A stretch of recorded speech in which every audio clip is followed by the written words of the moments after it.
tight for about 3 laps there. I was telling Matt we got to pit soon, and the bead let go. So just too much heat. It wasn't a wear issue, and that's about the worst place you can blow right front. I've done that in an Xfinity car once, and I hope I never have to do that again.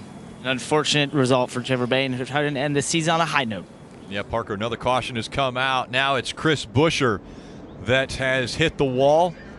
He was running 26th when it happened, but the caution comes out with 61 laps to go now. As a crew chief, now, is this the pivotal caution that comes out, and where do you draw the line as to who comes to pit road and who stays out? Well, let's take another look at the 37 right here and what happens to him. He's coming through the dog leg. Oh, looks like a flat tire. Tire explodes or brakes come through the tire. It's hard to say, Jeff, but definitely an issue well before the corner for the 37. It's hard to say what it was, but it was violent looking. It was contact right there. Maybe it cut the left front tire down.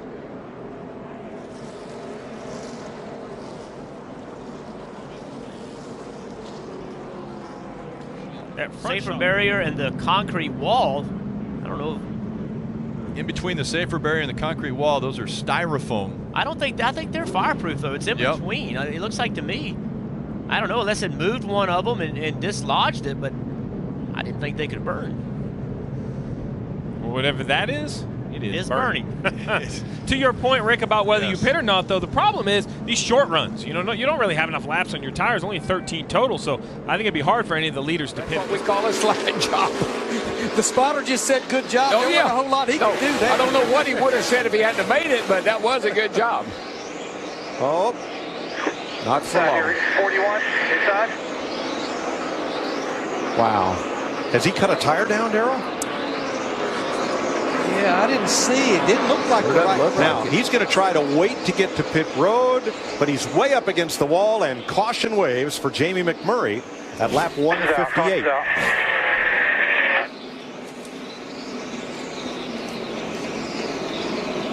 I'm not sure what happened to McMurray. The car looked good coming off 4 when he made that pass. He did put a slide job, but he didn't hit anything. Well, look on the track. Oh, wow. That looks like a full can of beverage. That's a beverage of some kind. And that shot him up into the wall. Wow. Wow. Well, it could have been a beverage can. It could have been a piece of concrete. I don't know. Whatever. Oh, yeah. Ryan Newman kicks it up, and wow. You know what? That's a piece of the track, guys. They were over there in turn 2 working last night in that area of the racetrack. When it exploded, it looked like fluid went somewhere, but that's a piece of the racetrack. It's a big chunk of track right there.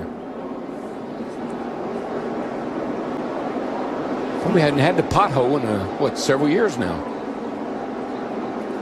Well, we had a piece of concrete come up at Martinsville. Jeff Gordon got it through his grill sometime. Stephen Wallace in the 66 and David Stremme and another car owned by Rusty. Oh, we got a spin. It's a tap from Wallace. Right behind you.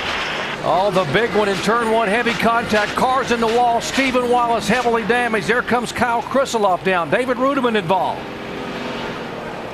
Oh, heavy damage on Stephen Wallace's Chevy. He was having such a great run. And Kyle Busch has damage on the right front of his Toyota. Kyle Busch continues to have problems finishing this race. He tried a different strategy. See the intensity level coming up on these guys. We saw Mike Wallace look like he was going below David Rudiman right here, but they ran up on a slower car. Wow. Right. Man. That's Kevin LePage's 61 that Carl Edwards went up across the back of. And then it all broke loose behind him. Car slipping and sliding. Kelly Byers involved. Brad Keselowski, watch again. Oh, you see what happened here. This 61 was not up to speed, and it's almost like these guys moved over and didn't see him. Had no idea that he. Junior will win Daytona, and the big one happens behind them. Oh my God!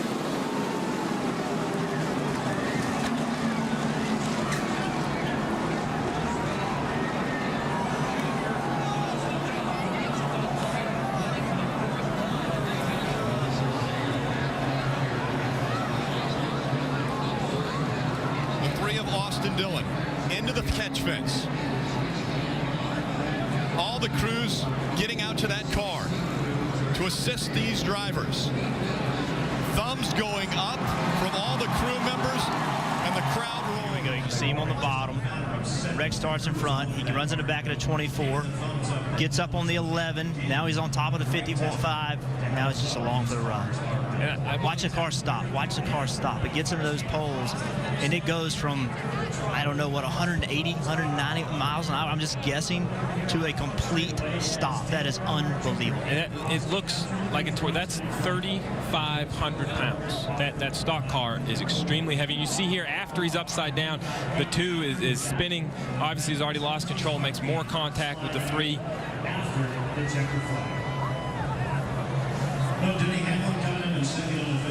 11 and the 4 to get together. Here we are at the start-finish line.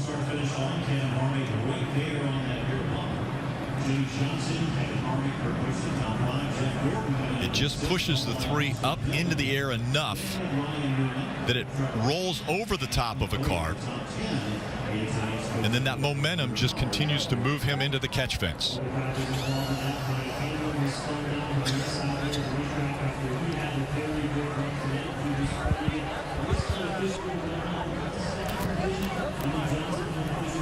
Let's ride along with Kevin Harvick. Top's covered. Middle's open. Come on. Oh, we got a terrible wreck behind you. Just hold it straight, buddy. Hold it straight.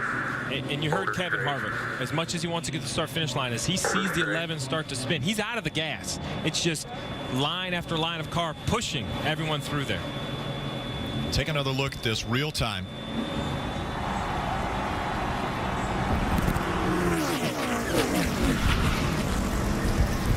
We have caution.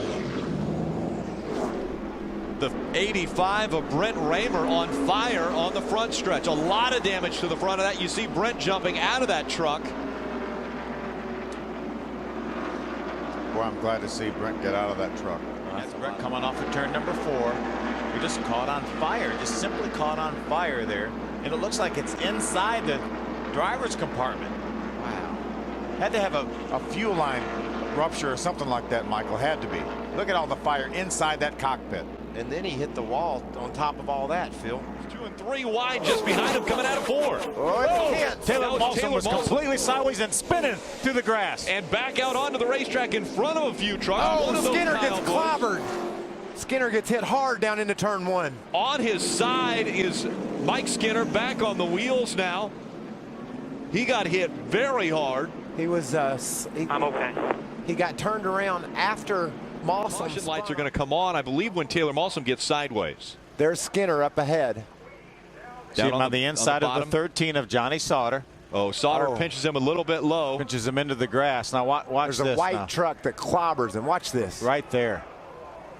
Very hard hit. Got completely underneath that 5. Hard hit. Is that TJ Bell? I believe in the 11 it is. truck? I believe it is. Take another look. There, Skinner was in the grass. Now you see the caution light come on. See the roof flap goes up, and then TJ Bell. Ooh, wow. He had no idea. TJ Bell had no idea that 5 was coming up the racetrack. Regan Smith wins it by a fender.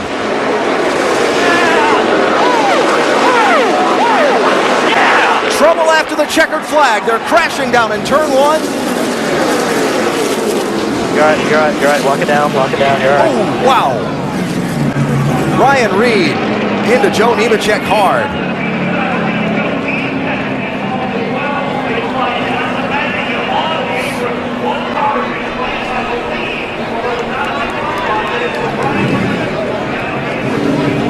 You see the cars involved. You see Reed climbing from his machine. This is after the checkers. That was Junior who hit Kyle Larson and set that off, it looks like.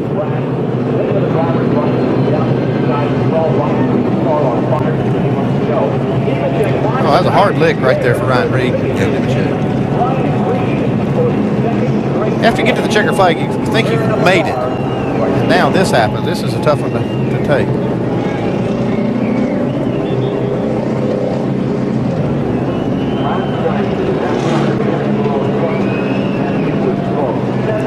kind of minding his own business. Yeah. So was Ryan Reed. Tangled up in that. When he came from turn 4 toward the checker. So just radioed his crew. Big trouble on the track, Rick. Yeah, the 70, Derek Cope, a lot of damage to the front of that race car. The hood flew off, it looks like. But a lot of bracing damage also underneath the hood. And the caution comes out now for the 6th time. It's got a flat right front tire and the hood's off this car. It's obviously had some sort of issue. Hood not off, and he's missing the bus stop. Oh my goodness. That thing just exploded, the whole nose of it. I don't know what that was.